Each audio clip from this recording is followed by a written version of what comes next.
इस वीडियो में हम लोग बात करने वाले हैं आरबी नॉन हिंदी साइंस एवं कॉमर्स वाले बच्चों के लिए, जिनका एग्ज़ाम जो है 2-3 दिनों के बाद नॉन हिंदी का जो होगा पार्ट 2 का, यहाँ पर उसका मैं 50 ऑब्जेक्टिव क्वेश्चन बताऊँगा।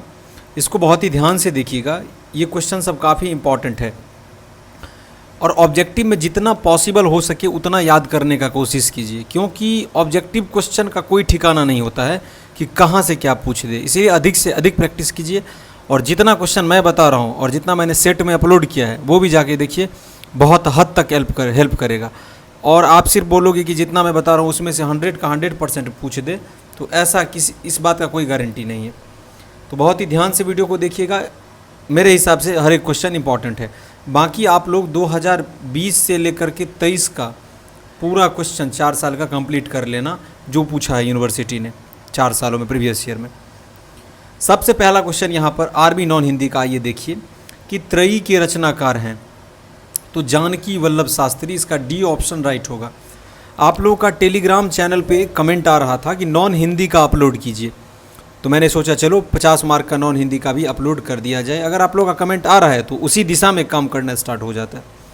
तो टेलीग्राम चैनल को ज्वाइन कर लीजिए, जो भी लोग नए जुड़ रहे हैं चैनल से। जो लोग जुड़े हुए हैं वेल एंड गुड, और जो लोग नए जुड़ रहे हैं चैनल से वो चैनल को भी सब्सक्राइब कर लीजिए, और टेलीग्राम चैनल का लिंक डिस्क्रिप्शन बॉक्स में है, उस टेलीग्राम चैनल को भी ज्वाइन कर लीजिए। यूनिवर्सिटी का अपडेट, यूनिवर्सिटी का नोटिफिकेशन, मैं यहाँ पे जो कुछ पढ़ाऊँगा आप लोगों को पार्ट 3 में, उसका PDF नोट्स सब कुछ आपको वहाँ पर मिल जाएगा। चलिए आगे देखते हैं दूसरा क्वेश्चन। संविधान सभा में राज्यसभा राजभाषा हिंदी के पक्ष में कितने मत पड़े थे? तो ऑप्शन बी याद रखना है, 78 इसका राइट हो जाएगा। ये 2022 का क्वेश्चन है, 2022 का। आप लोग 21 और 20 का देख लेना एक बार, 23 का मैंने ऑलरेडी बता दिया है। देखो 4 साल का क्वेश्चन इसलिए ज़रूरी होता है ना, क्योंकि उसमें से क्वेश्चन रिपीट होता है। इसलिए मैं हर एक स्टूडेंट को बोलता हूँ कि प्रीवियस ईयर का क्वेश्चन पढ़िए ज़रूर। हिंदी भारत की क्या है? तो ये एक राजभाषा है, तो ऑप्शन इसका क्या हो जाएगा? ए। अब बहुत से स्टूडेंट्स को लगेगा कि भारत का हिंदी राष्ट्रभाषा है, नहीं, गलत। हिंदी भारत का राष्ट्रभाषा नहीं है। There is no national language of India. Official language है Hindi and English. There is no official मतलब national language and there is no national sports. और भारत का कोई राष्ट्रीय खेल भी नहीं है ऑफिशियली। हॉकी बोलते हैं हम लोग, लेकिन ऑफिशियली आधिकारिक तौर पर नहीं है। हिंदी दिवस मनाया जाता है 14 सितंबर को। ये क्वेश्चन तो पूछेगा ही पूछेगा, हिंदी सब्जेक्ट का है तो हिंदी दिवस वाला पूछेगा ही, तो ये बहुत इम्पोर्टेंट है। संविधान में राजभाषा संबंधी प्रावधान उपबंधित है, ये है भाग 17 में, तो इसका राइट ऑप्शन ए हो जाएगा। प्रथम राजभाषा आयोग में सदस्यों की संख्या कितनी थी? तो याद रखिएगा 20 मेंबर्स, तो ऑप्शन इसका क्या हो जाएगा? ए। यहाँ पर वोकैबुलरी वाला क्वेश्चन है कि एक्स्ट्रा ऑर्डिनरी का हिंदी अनुवाद क्या होता है? इसका मतलब होता है असाधारण। बोलते हैं ना, वो कोई असाधारण मानुष नहीं है, मतलब वो एक्स्ट्रा ऑर्डिनरी ने। साधारण मतलब ऑर्डिनरी हो जाएगा, ठीक है। ऑप्शन बी होगा एक्स्ट्रा ऑर्डिनरी के लिए। एक्सटेंशन का हिंदी अनुवाद है, ये हो जाएगा आपका डी, विस्तार भी और बढ़ाना भी, तो बी और सी दोनों हो जाएगा। एक्सटेंड मतलब क्या होता है? बढ़ाना। एम्प्लॉयर का हिंदी अनुवाद होता है, बी हो जाएगा नियुक्ति। ऑप्शन इसका क्या हो, सॉरी नियुक्ति नहीं, नियुक्ता। ऑप्शन बी हो जाएगा, नियुक्ति नहीं होता है। एम्बेसी का हिंदी अनुवाद क्या है? एम्बेसी का हिंदी अनुवाद होता है राजदूतावास। जैसे इंडियन एम्बेसी हर देश में है, अमेरिका में, चाइना में, हर जगह होता है ना इंडियन एम्बेसी, भारतीय राजदूत, तो ऑप्शन इसका बी हो जाएगा। एम्बेसडर पूछता ना, तो वहाँ पर आपको राजदूत टिक करना होता है। अगर पूछ रहे एम्बेसी तो वो राजदूतावास होगा। इंडोर्समेंट का मतलब होता है समर्थन, ऑप्शन इसका क्या हो जाएगा? ए, इंडोर्समेंट। डिक्लेरेशन का हिंदी अनुवाद है घोषणा करना, याद रखना है वोकैबुलरी, ऑप्शन ए होगा। डिस्पैरिटी का हिंदी अनुवाद होता है असमानता, तो ऑप्शन इसका क्या हो जाएगा? समानता मतलब आइडेंटिकल को समानता बोलते हैं, ये बोलता है डिस्पैरिटी, तो दैट इज़ रिलेटेड विथ असमानता। स्टैब्लिशमेंट का हिंदी अनुवाद क्या है? तो तो इसका मतलब होता है स्थापना। बोलते हैं ना अभी अभी ये कॉलेज इस्टेब्लिश हुआ है, मतलब ये महाविद्यालय अभी स्थापित हुआ है। फंडामेंटल का जो हिंदी अनुवाद होता है वो होता है मौलिक। जैसे हम लोग बोलते हैं फंडामेंटल राइट, मतलब मौलिक अधिकार, है ना। गैजेटेड ऑफिसर का हिंदी अनुवाद होता है राजपत्रित अधिकारी, ऑप्शन सी।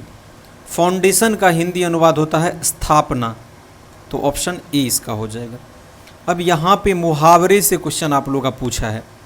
कान फूकना मुहावरा का अर्थ होता है चुपके से शिकायत करना, तो ऑप्शन इसका डी हो जाएगा।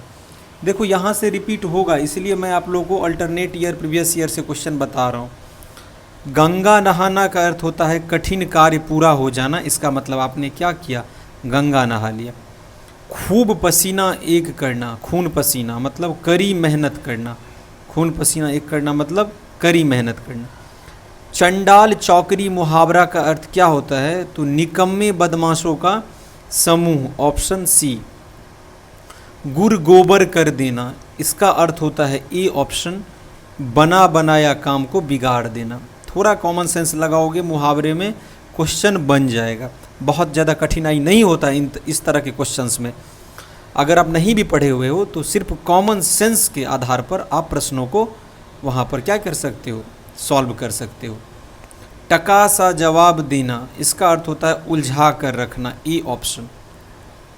नेक्स्ट इज डकार जाना, इस मुहावरे का अर्थ होता है हजम कर जाना, ऑप्शन ए। दूध का धुला होना मुहावरे का अर्थ होता है निर्दोष होना, इनोसेंट, नॉट गिल्टी। संजीवनी किस विद्या की रचना है, तो खंड काव्य, तो ऑप्शन इसका क्या हो जाएगा, बी। संजीवनी के रचनाकार कौन है, आर.सी. प्रसाद सिंह संजीवनी के रचनाकार हैं। संजीवनी में कुल कितने सर्ग हैं, बहुत इंपॉर्टेंट है, 9, ऑप्शन क्या हो जाएगा, डी। संजीवनी के पात्र हैं, option D, Shukracharya, Devyani and Brihaspati. Kacha की प्रेमिका कौन थी, तो देवयानी इसका राइट आंसर हो जाएगा।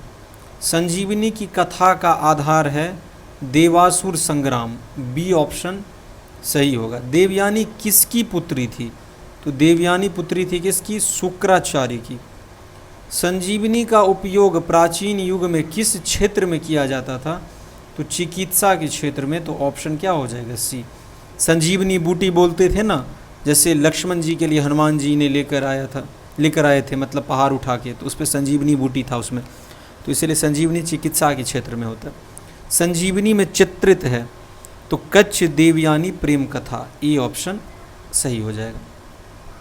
कागज की नाव किनकी कृति है, तो RC. Prasad Singh, option D. अनमोल वचन, ये है आर.सी. प्रसाद सिंह की कृति, option B. RC. Prasad Singh ख्यात है, ऑप्शन ए, यौवन और प्रेम के कवि के रूप में। पाषाणी के कवि कौन है, ऑप्शन डी, जानकी वल्लभ शास्त्री। अगर मैं जो चैनल पे वीडियो अपलोड करता हूँ वो आपको हेल्पफुल लगता है तो हमारे चैनल को सब्सक्राइब कर लीजिए, तो आपको पार्ट 3 में बेहतर से बेहतर कंटेंट मिल जाएगा चैनल से, मैं अपलोड करूँगा, किसी को भी चिंता नहीं करना है। और टेलीग्राम चैनल को ज्वाइन कर लीजिए, वहाँ पे आपको हर एक अपडेट मिलता रहेगा, और इसको शेयर कर दीजिएगा वीडियो को। पाषाणी में संगीतिकाओं की संख्या कितनी है, तो 5। पाषाणी की संगीतिकाओं में से नहीं है, तो उर्वशी इसका राइट हो जाएगा। पुरूरवा किस संगीतिका का पात्र है, तो उर्वशी का। पाषाणी के पात्र नहीं है, तो इनमें से कोई नहीं। किसान किस संगीतिका का पात्र है, तो वसंती, ऑप्शन ए। योगी किस संगीतिका का पात्र है, तो उर्वशी इसका राइट ऑप्शन हो जाएगा।